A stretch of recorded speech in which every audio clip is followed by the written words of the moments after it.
శ్రీ గురుభ్యో నమః. లలిత త్రిశతి దీంట్లో వచ్చేసి ఒక నామం ఉంటుంది. ఏ నామము? కళ్యాణ గుణశాలిని. కళ్యాణ ప్లస్ గుణ ప్లస్ శాలిని. ఈ గుణాలు శ్రీ విద్యా పూర్ణ దీక్షాపరులందరికీ ఈ గుణాలు ఉంటాయి. ఈ గుణాలు ఉన్నవాళ్ళు ఎలా ఉంటారండి ఏంటంటే, ఇప్పుడు ఇజ్రాయిల్లో ఒక సైనిక దళం ఉంది, మోసాదా అని అంటుంటారు. వాళ్ళు ప్రపంచంలో ఎక్కడికి వెళ్ళినా సరే సక్సెస్ అవుతారు, ఫెయిల్ అవ్వరు. ఆ విధముగా ఈ శ్రీ విద్యా పూర్ణ దీక్షాపరులు మానసికముగా ఆ విధంగా ఉంటారు. ఎలా ఉంటారండి అంటే, మానసికంగా ఈ ప్రపంచంలో ఎక్కడికి వెళ్ళినా వీళ్ళకి అపజయం అంటూ ఉండదు. ఏ సమస్యలు వచ్చినా ఫిజికల్గా ఢీకొనగలుగుతారు.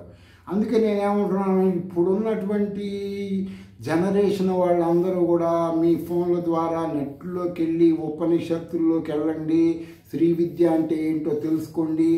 ఆ విధంగా మీరు మొదలు పెట్టుకోండి. శృతి ప్రామాణికంగా శ్రీ విద్య పూర్వాంగ ఉత్తరాంగ సహితంగా ఆత్మపాదుక మహాపాదుకలు తీసుకున్నవాడు ఆ విధంగా తయారవుతాడు.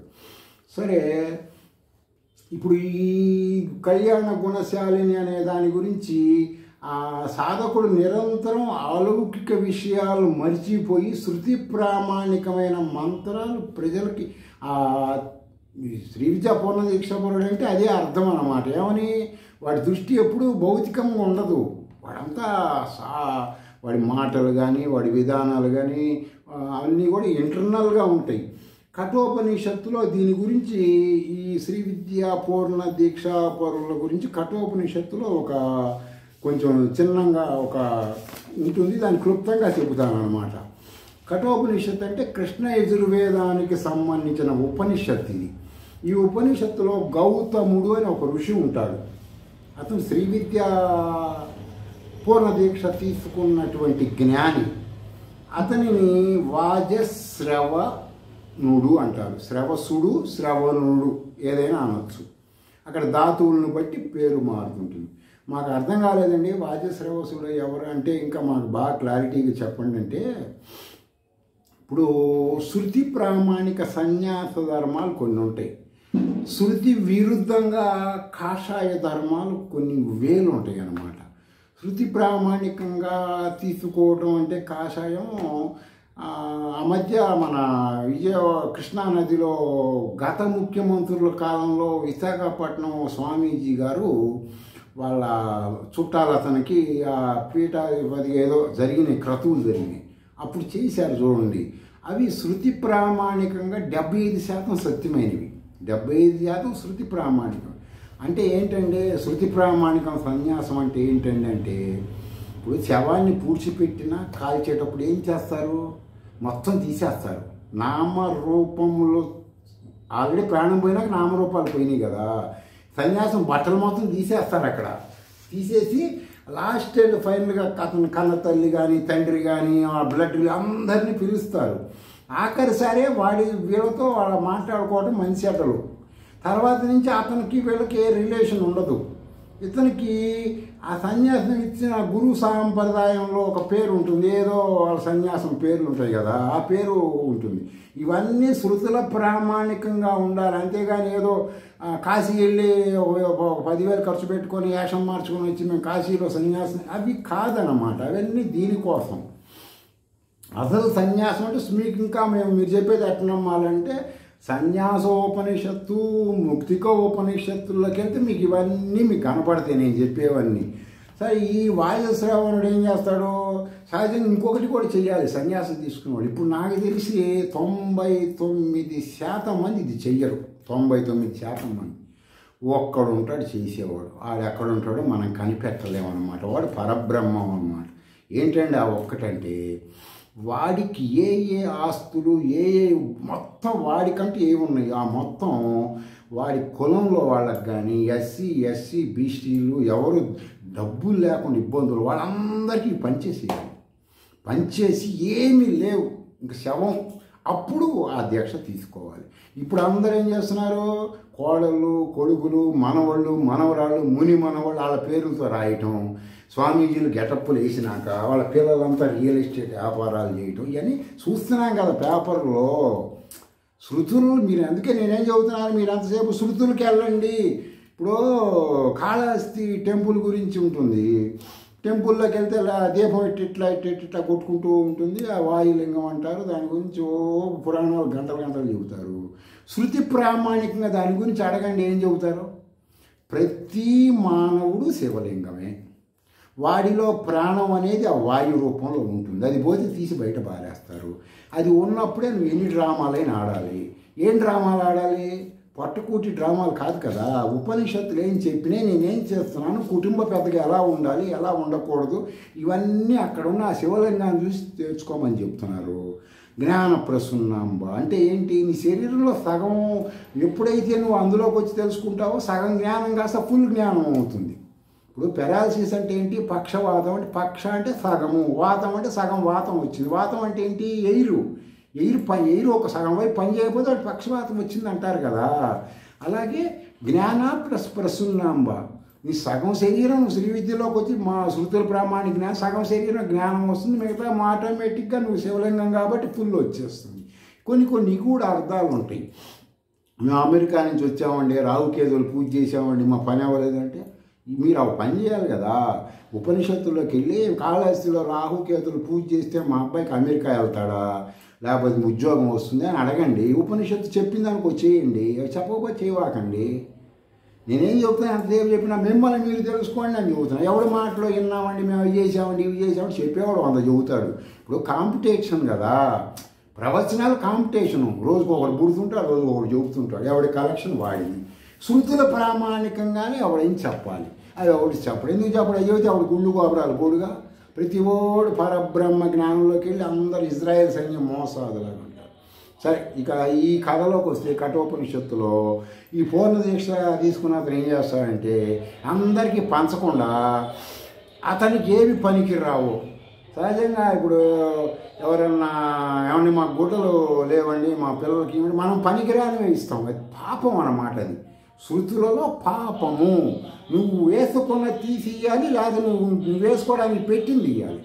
నువ్వు అన్నది ఎవరు వచ్చారు ఆకలి అన్నం తింటున్నావు, ఎవరు వచ్చి ఆకలి ఆ టైంలో నువ్వు లోపల తలుపులు వేసుకొని సహజంగా అన్నం తింటూ చేస్తారు ఎవరైనా. ఆ టైంలో ఎవరైనా ఆకలికో వచ్చాడనుకో తినేదైనా వాడికి పెట్టాలని చెప్తుంది శాస్త్రం. అప్పుడే నువ్వు జ్ఞానం కలిగిన వాడివి.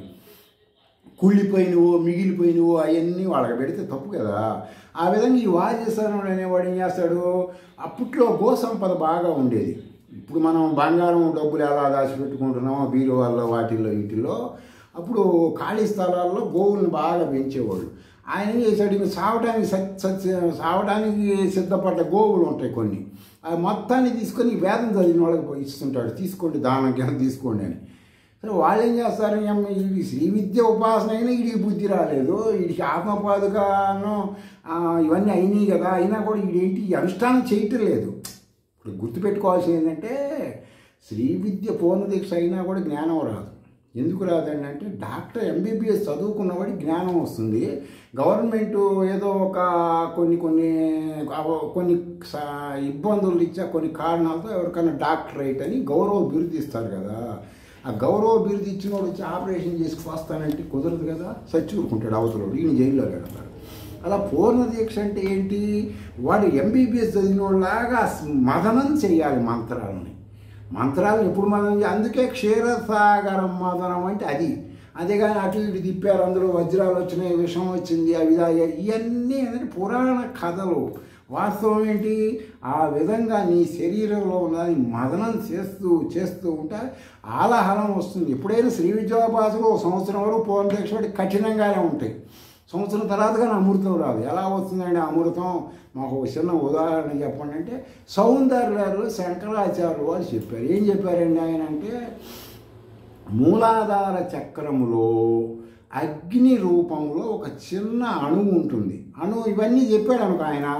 ఈ అర్థం కాదని అమ్మవారిని పోల్చాడు అక్కడ. ఉంటుంది కుండలిని రూపంలో. మీరు ఈ పూర్ణ దీక్ష అనులోమ విలోమంగా మంత్రాలు చేస్తుంటే ఈ మంత్రాలు వెళ్ళి ఆ యొక్క బొగ్గు ఒక బొగ్గుకి ఎర్ర రవ్వ ఉంటుంది అనుకోండి, గాలి ఊదుతూ ఉంటే ఆ బొగ్గు నిప్పు రవ్వ ఎలా పెరుగుతూ పెద్ద అవుతుంది. ఆ విధంగా నువ్వు మంత్రాలు చేస్తూ ఉంటే అదేం చేస్తుందంటే దానికి ఒక శక్తి ఉంది, పాము శక్తి ఉంటుంది. దానికి పాము ఎలా సరసరా వెళ్తుందో ఆ విధంగా వెళ్తుంది. నీవు తల్లి గడుపులో నీలో ప్రాణం అనేది వస్తుంది కదా, ఆ పరమాత్మ నీ కర్మ అనుభవించడానికి మహా అనురూపములో నీ తలకాయలో సహస్రాసారం అంటారు కదా, గురు మండలం అంటారు. గురువు ఉపదేశాల వల్లనే ఆ జ్ఞానం వస్తుంది. ఇడిగా ఈ పండితులు పుస్తకాల్లో ఆ జ్ఞానం ఉండదు. దాన్ని గురువుగారు తల మీద చేయి పెడతాడు, హస్తామలకం అంటారు దాన్ని. ఆయన చేయిపెట్టినప్పుడు ఆయన మహామంత్రద్రష్ట మహామంత్రాలు చేసేవాడు అయితే ఆయన చేతి ద్వారా స్పర్శ ద్వారా సహస్రారం యాక్టివ్ అవుతుంది. అప్పుడు అందులో ఉన్న పరమాత్మ అనబడేటువంటి ఈ విశ్వ చైతన్య శక్తి యాక్టివ్ అవుతుంది. అది యాక్టివ్ అయినప్పుడు కింద ఉన్నటువంటి కొండలిలో ఉన్న అగ్గిరవ్వ పాములాగా పైకి వెళ్తుంది. పైకి వెళ్ళినప్పుడు ఏం జరుగుతుంది, పైన ఉన్నటువంటి మంచు పలక లాంటిది పగిలిపోతుంది. ఆ పగిలినప్పుడు ఇప్పుడు కాళహస్తి నిందా చెప్పాను కదా, ఏనుగు వెళ్ళి అక్కడ నీళ్లు పోయటం కాదు, దాని అర్థం ఇది. నీళ్లు పోస్తుంది కదా శివలింగం మీద, ఎలా పోస్తుంది, ఇంతలావు దారితో పోస్తుంది. ఆ విధంగా పైన అది పగిలినప్పుడు ఆ మంచు పలక నీకు మొత్తం 72,000 నాడులలో అమృత వర్షం కురుస్తుంది. దాన్ని లలిత సహస్రనామ సుధా సారాభి బిందు వర్షిణి అని ఇలా పేర్లు ఉంటాయి అని చెప్పి శృతులు చెప్తున్నాయి అన్నమాట. సాలెపురుగు శివలింగం చుట్టూ అల్లుకోవడం కాదు, నువ్వు సాలెపురుగులాగా త్రివిద్యా మంత్రాలతో నీ చుట్టూ ఆరాలాగా అల్లకం పెట్టుకోవాలి. అల్లకం పెట్టుకుంటే ఏది వచ్చినా అక్కడ ఆగిపోతుంది అన్నమాట. ఇలా ప్రతిదానికి శృతి ప్రామాన్ని కూడా అర్థాలు ఉంటాయి.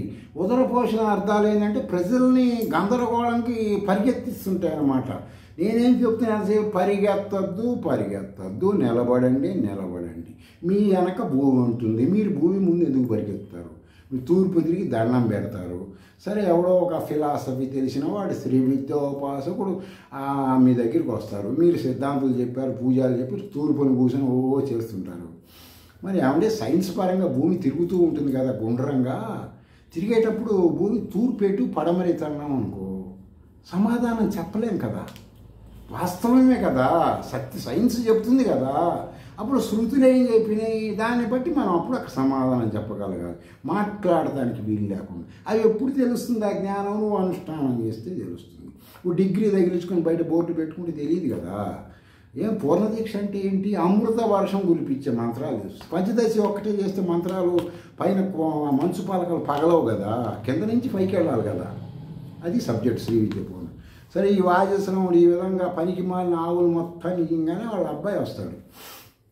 అతను శ్రీ విద్యలో కూడా మంచి సబ్జెక్ట్ ఉంటుంది. ఏంది నాన్న నువ్వు చేస్తున్న పని, ఇప్పుడు వాడు వేదం చదువుకున్న వాళ్ళు పరబ్రహ్మ జ్ఞానం తెలుసుకుని వాళ్ళకి ఆవు ఇస్తే వాడు ఏం చేస్తాడు, తీసుకెళ్ళి దాన్ని ఎన్నాళ్ళు పోషించినా అది ఒక సుఖ పాలు కూడా ఇది కదా, ఇది పాపం కదా, నువ్వు చేస్తున్న పని ఏంటి, చదువుకున్న చదువేంది అని చెప్పి కాస్త మాట్లాడంగానే తండ్రి కొడుకుల మధ్య ఘర్షణ జరుగుతుంది. ఘర్షణ జరిగి ఇతను మంచి ఉపాసనా పడు కొడుకు కూడా, వీడు చేసిన మంత్రాల వలన ఆ దేవత ఫీలింగ్స్ వలన ఆ ఎనర్జీ వలన వాళ్ళ నాన్నకు కూడా జ్ఞానం వచ్చి ఇది తప్పు నేను చేస్తున్నాను తెలుసుకుని తప్పు సారిదిద్దుకుంటాడు. ఇది క్లుప్తంగా నేను మీకు శ్రీ విద్యాపరంగా చెబుతున్నాను. విడిగా చెప్పాలంటే దీన్ని ఒక 4 రోజులు స్పీచ్ చేయొచ్చు టీవీలో, కానీ దానివల్ల ఏంటంటే మీరు మళ్ళీ పరిగెత్తుతారు, గుళ్ళు గోపురాలు ఇవన్నీ చేయకూడదు. నిజం చెప్పాలి కాబట్టి మీకు క్లుప్తంగా చెబుతున్నాను. ఆ విధంగా సన్యాసం అంటే ఏంటి, శవం. దాన్ని ఇంకా పచ్చిగా చెప్పాలంటే సన్యాసం తీసుకున్న వాడి దగ్గరికి ఎవరు పోకూడదు అంటుంది. ఎందుకు, శవం దగ్గరికి కదా. మీరు చూడండి, సన్యాసం తీసుకున్న వాడికి ఎవరన్నా చుట్టాలు చచ్చిపోతే వాడు రాడు, శృతి ప్రామాణికంగా అయితే వాడు రాకూడదు, వాడికి సంబంధం లేదు కదా. ఇప్పుడు ఏం చేస్తున్నారు అందరూ, మామూలుగా సన్యాసం తీసుకొని పీఠాలు పెట్టుకున్నారు, అందరూ వస్తున్నారు, చుట్టాలు బంధువర్గాలు వస్తున్నాయి, ఎవరు వ్యాపారాలు వాళ్ళవి, ఎవరి తిప్పలు వాడివి. ఈ సన్యాసం అనేది కాషాయం కాదు, కషాయం అంటారు. కషాయం దేనికి తాగుతాడండి, రోగం వస్తే తాగటానికి. ఆ విధంగా కాషాయాన్ని కషాయం అంటారు. కషాయం దేనికి వేసుకుంటాడండి, జన్మల నుంచి ఉన్న కర్మ రిమూవ్ కోసము. ఆ విధంగా మీరేం చేస్తారంటే నేను చెప్పినవి కూడా మీరు పూర్తిగా నమ్మద్దు, నా మాట కూడా నమ్మద్దు. నేను చెప్పినవి సత్యమా కాదా ఉపనిషత్తులకి వెళ్ళండి.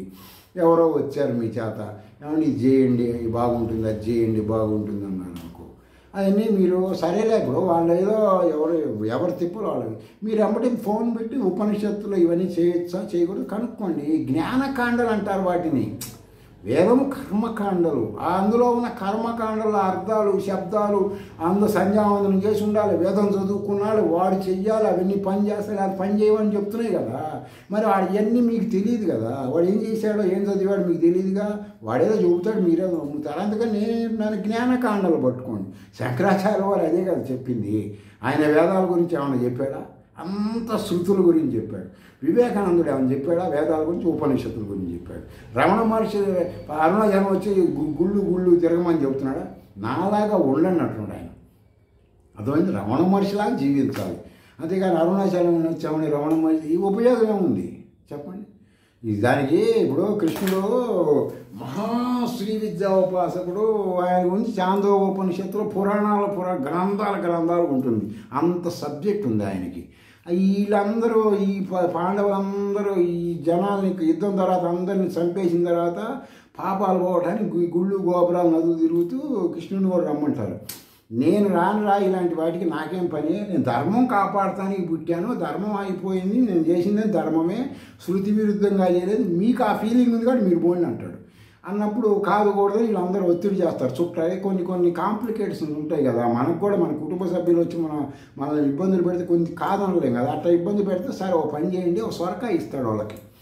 ఇది నేను కృష్ణుడిగా భావించుకొని మీరు అన్నీ తిప్పి నదులంతా తీసుకురండి అంటాడు. అన్నీ తీసుకొని అంతా అయిపోయి వస్తారు. అక్కడ బ్రాహ్మణులు, వేదాలు చదివిన గణాపాటీలు, జటాపాటీలు, జూటాపాటీలు ఇలాంటి పేర్లు ఉంటాయి. వీళ్ళందరికీ భోజనాలు పెడతాడు ధర్మరాజు. పెట్టినప్పుడు కృష్ణుడు ఆ సొరకాయ కోసి దాన్ని పచ్చడి చేసి వీళ్ళందరికీ పెట్టండి అంటాడు. పచ్చడి కాదు, పులుసు పెట్టగానే వీళ్ళు నోట్లో పెట్టుకుని ఉమ్మేస్తారు, చేదు సొరకాయ అని. వీళ్ళందరూ కృష్ణుడు ఈ విధంగా అందరూ ఉమ్మేస్తుంటే, వేదాలు చదువుకున్న వాళ్ళందరూ ఉమ్మేస్తుంటారు, అన్నం మధ్యలో లేచిపోతారు. ఏంది మాకు ఈ కూర చెక్ చేయకుండా వండి పెట్టారు అది ఇదని. అప్పుడు ఈ పాండవులందరూ అవమానకరంగా ఫీల్ అయ్యి కృష్ణుడి దగ్గరికి వెళ్ళి, బావా ఇలా జరిగిందంటే, అదేంటి అది చేదు సొరకాయ అని నాకు ముందుగానే తెలుసు, ఈ నదులు తిరిగితే చేదు పోతుంది అనుకున్నాను, పోలేదా అంటాడంట. ఆ విధంగా మీరందరూ ఏం చేస్తారంటే ఆలోచించండి. పుట్టుకతో వచ్చింది, గుళ్ళు గోపురాలు తిరిగితే పోదు, మీరు మదించాలి. మీలో ఉన్న అగ్నితత్వాన్ని, మీలో ఉన్న పైన ఉన్న సహస్రాసారానికి బ్లాస్టులు చేసే మంత్రాలు శ్రీ విద్య అన్నమాట. అవి చెయ్యండి, మిమ్మల్ని మీరు ఉద్ధరించుకోండి. వారికి దేశీ అని ఏ స్వామీజీ కాళ్ళు పట్టుకోవద్దు. మీలాగా మలమూత్రాలు విడుస్తూ, మీలాగా ఆనందింటున్న దగ్గరికి మీరు అడగటం ఏంటి? మీరే పరబ్రహ్మని ఉపనిషత్తులు చెప్తున్నాయి, తెలుసుకోండి. స్వస్తి.